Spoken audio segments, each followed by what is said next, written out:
ย้อนปัวใส่เสื้อมันเตรียมลีเขียวส่งสู้ไม่เลี้ยงเขาเลยไม่เลี้ยงเขาก็เป็นลีอายเขาอยู่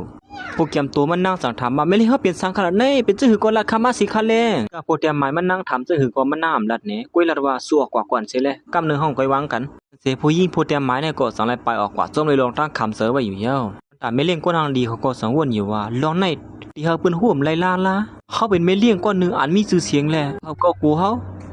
กุ้ยกากวนเหตุการณ์สั้นเตรียมก้อนหนึ่งเตรียมลีเขียวสู้เขาเลยเขากวนเหตุการณ์ตั้งนำเขาหูนั่นแต่ลีอายเบื่อหนักก็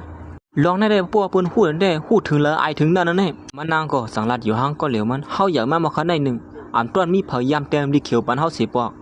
มันนางก็อ่านด้วยลีเขียวในเสียตุ่มขุนนวลสัมปะเคยอยู่ขึ้นมาเป็นกำอยู่เย้าลีเขียวเป็นปอนตั้งสุดก็สัมปะเคยย่องเข้ามาเตะลงในนางว่นถึงข้อความลาตีเนอร์ลีเขียวนั่นสิถึงดีเฮ็ดเธอมันนางเปลี่ยนจึงไหนกว่าอยู่เย้าลองในตีเนอร์อกมโหสารหักสุดเตอนะอย่าไปลัดในเปื้อนเลยนะมันนางสลายเลียนเขาไปลองตั้งสังขารไม่เล่งเตรียมอีสังลงกว่าละแน่ถึงตีไม่เลี้ยงเขาปล่อยเปลี่ยนจึงไหนลงกว่าแน่คือฮูเตเนื้อมังซีนั่นมันนางอันเดียวยิบเต้นก็อย่างเขาก็สั่งให้ห้ำนางไปแทงกำหนึ่งอยู่เย้าแล้วก็สั่งให้ทำหากวนซื้ออ่านเป็นใจเสือมันนั่นนะบะจื้ออย่างเล่มหัววะห้องเขามาหาเขาย่าพ่อมือเหลียวในเสียผู้เตรียมหมายไม่เลี้ยงเขาก็สั่งให้ห้องมันใจมาหากำเหลียวอยู่เย้ามือเหลียวในเขาเฮ็ดไม่เลี้ยงเขาเลยเสือล้ำห้องเขากว่าเย้าก็ยอบตัวไว้ดีๆเลยนะอย่าไปบันเขาลวดกว่ากำเหลียวเมื่อย่านั้นก็ให้การช่วยก็สั่งว่าไอ้ในเมื่อฮักแกถึงตีเฮ็ดไม่เลี้ยงเขาเลยเสือล้ำเสือเนี่ยเปลี่ยนหือเปลี่ยนกว่าก้นใจหลวงอ่ะเขามาตั้งนานก็ไม่เลี้ยงเขาก็สมบูรณ์หลับเลี้ยวเปิดทางอยู่เย้าเฮ้ยไม่เลี้ยงเขาตีสั่งแล้วนั่นออกกว่าเลยมือหาเต็มปะฮะ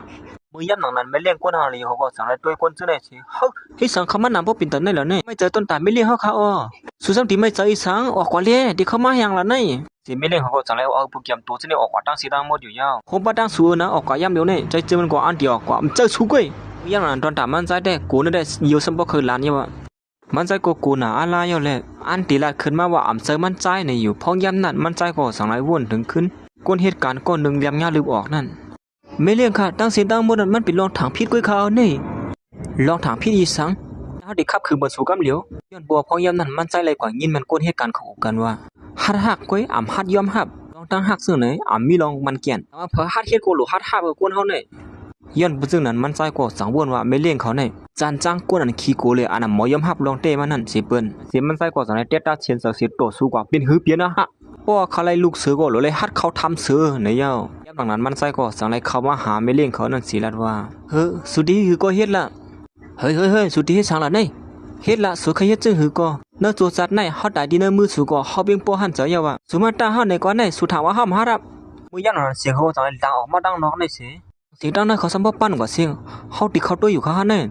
นผู้หญิงก็ในก็สังวนอยู่ว่าด้วยเหมือนว่าไม่เลี้ยงเขาเผาคู่ซ้ำร้องในไม่จะได้ไม่เจอเงิมเข้ากว่าได้ดีๆมันนางสั่งว่าอำโลเข้ากว่าก็ละเย้านี่อยู่ยามนั้นใจเจอมันก็เฮ็ดเหมือนจึงหนังอำกูนั่นนึงเก่ากะติเนจะได้กูเยียวซ้ำบ่เคยหลันเฮ็ดแล้วสุขเฮ็ดจึงหือก็ห้อมตอกเถียงอีสังสูขึ้นนะครับผมเป็นละผู้ชายก่อนฮักสู่สิเปิ้นติเนสัตว์ปานมันนั่นเห็นสั่งละสวมฮัดเฮ็ดเยาห้าเมื่ออย่างนั้นไม่เลี้ยงเขาก็เปลี่ยนบนกว้างว่าอยู่ตีเฮ็ดคืออมเฮ็ดเนี่ยก็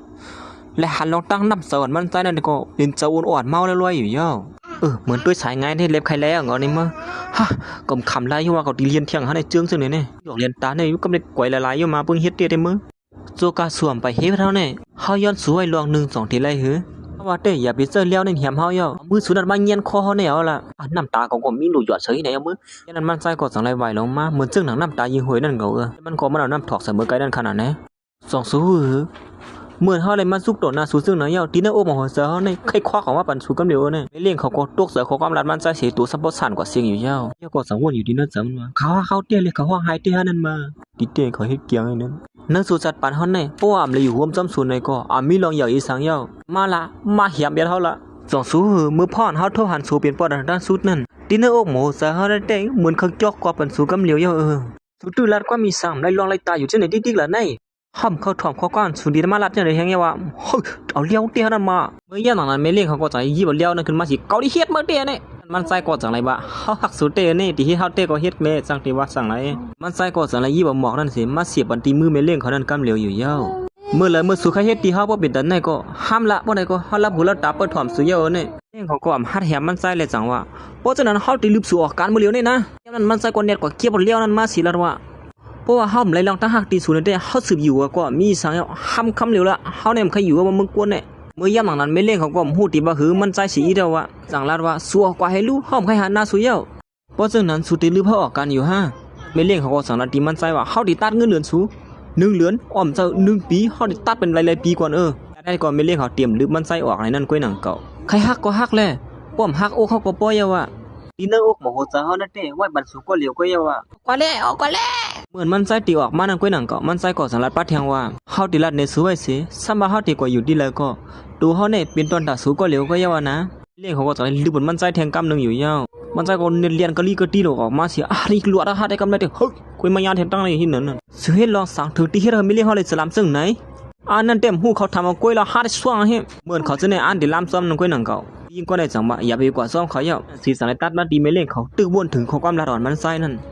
วนเสคำอกคำเซออยู่ห้างก็เหลียวมันเฮ็ดนั้นมันนั่งก็สังลัดขึ้นมาอยู่ว่าสีมือก็เรียกตัวใหญ่ในเป็นคนยิ่งอ่อนอันมีสีเสียงใหญ่ขึ้นมาเยาก็เป็นเมเล่ลงสะห้องกันมีผู้ชายก็เลยฮัดมาเกาเฮาก้อยกาว่านำถึงว่าตีมีสูฮัดมาด้วยนาเฮาเสเยาก็มาเกาเฮาซึ่งไหนนั่นหรือสินั่นต้นยามีเผอมาปั่นหมอกเฮาซึ่งไหนเสียปอมือย่ำหลังนั้นมันนั่งก็สังยิบขึ้นมาหมอกอันใจเสือมันวางไว้นั่นอยู่เย้าหมอกอันตั้งสุดอันผู้ใจปันหมอกอันนั่งตวนใจฮึตั้งหนวมด้วยลูกน้องมันนั่งสมาหารแมนเฮ้ยไปเรียกให้สังขารนั่นตั้งรอดีไอเลยสังเลยเอาเสื่อมเป็นกำเหลวอยู่เย้าเฮ้ยมันเหมือนชื่อหนานสูวนั่นนะสังสุเข้ามาตั้งมันต่อยพักดูแล้วเนี่ยเพราะฉะนั้นก็ขัดย้อนออกปากก่อนค่ะก้ามก่อนเลยนะไม่เรียกเขาก็เฮ็ดจึงหนามีรองอีสังเป็นมานั่นเสียเจ้าก็รัดในรองตั้งหลอนใจซึ่งมันมาหามันนั่นผู้ชายคนไหนใครมาเอาเสือเฮาคือดีเลยขึ้นจ้านั้นมายองกวนเฮาซึ่งไหนนี่เขาดัดว่าเฮาหน้าตาเฮาในเหมือนเมเขาในว่าย้อนเบอร์เจ้านั่นแหละเอาหมอกอันไหนมายืนปันเฮานั่นยึงย่าก็รัดว่าเฮาเป็นเมเก็บเขาในว่านั่นเฮาเป็นเมเขาก็นึงในว่าเราลาลิวาเต้เนาะเสือขยมไม่เล่นมันนั่งก็ลองในขยมสีนั่งก็โอ้เป็นชื่อนั้นก้อยขานั่นป้อนไหนอยู่ว่ามีสังลงลางนะข้าสะปตกเสือลงกว่าเพราะฉะนั้นก็ขัดย้อนกว่าก่อนค่ะออกไปแล้วแหละค่ะสิลูกน้องมันไปออกนั่นก้อยนั่งก็สะปตรวมเสือลงกว่าเต้ญาติถูกยอบไล่เย้าหือละในเฮาน้องมันนั่งก็มือออกมาตั้งน้องนั่นจังวนไล่ขึ้นมาเฮ้ยนั่นหมอก12สีเหลียงปืนตวนกันลองตั้งก็ฮักก็อย่างหือละนั่นเฮ้ยไม่เลี้ยงเฮานี่ลาลิวาก็โยนได้มาก็วนกวางซอมมันหีดอกก็เฮ็ดอันเสถึงมายามกลางคืนมานั่งก็ตึกมาวนจอมหลอนใส่ซึ่งมันมาตอนหมอกมันนั่งอยู่นั่นหอมและเปลี่ยนเหรียญสูเตนะตั้งเตะทบหันสูในเฮาสัมปนละหักเมียนสูเยอะเฮ็ดอันเสมันนั่งวนถือรองในเสเหมือนหางมีหลอมเจอใครหักหรือใส่ซึ่งมันขึ้นมามือย่ำหลังนั้นมันนั่งก่อสังไรวนถึงขึ้นมือพ่อมันนั่งขึ้นเฮ็ดนั่นเพราะว่าเขาเป็นคนมักมีแหละมือเฮามาห้องเฮ็ดก็มีกากะขันเยอะมาส่งมือลงกาเสมีผู้ชาย2ก็ด้วยมันนั่งผู้ชายแทงก็1สังไรขึ้นมาว่าเฮ้ยมื้อที่ตัวอย่างนั้นเขาเป็นลูกหญิงมหาเศรษฐีหลวงนั่นให้มันกึ่งเถอกันนั่งเขาก็ไม่เคยฮู้ก็กว่าละ5ช่องละเมื่อมันนั่งมาเป็นเจ้าห้องการลงก็มีผู้ชายก็เลยเขาด้วยนามันนั่งเขาด้วยนาแจ่มเสริมฮัดด้วยนาปกติว่าจังไหนแต่ไผตั้งหาผู้แสนว่านั่นแต่มันนั่งไอ้ลวดมีอะไรเลี้ยวมันนั่งก็กินตั้งกินดีแล้วนั่นก็ผีก็เหลียวก้อยหันกูฮักเปิ้นฮักกันในก็มันนั่งก็เหมือนลมคอยไปอยู่หนังเก่ามีอยู่วันหนึ่งมือพ้องฝนตกนั่นผู้หญิงก้อนหนึ่งมาเปิ้ก็ฮักมันอยู่ตอนตามันนั่งแต่มีลูกน้องพระกลางจวงปันผู้หญิงก้อนมันนั่งโทรหานั่นแต่เขา2ก้อนเนี่ยมี2อีสังก้อยกาสมาคำรายกลางจองสำคัญสิต้าในก็ลองตั้งฮักติมอกมโหเสนั่นแต่เหมือนแลบมีล้วนเหลือสิมันนั่งนุ่งซื้อจำกันอันเหลียวก้อยก็เห็นในก็ปิ้งปัวหันเสยเย้า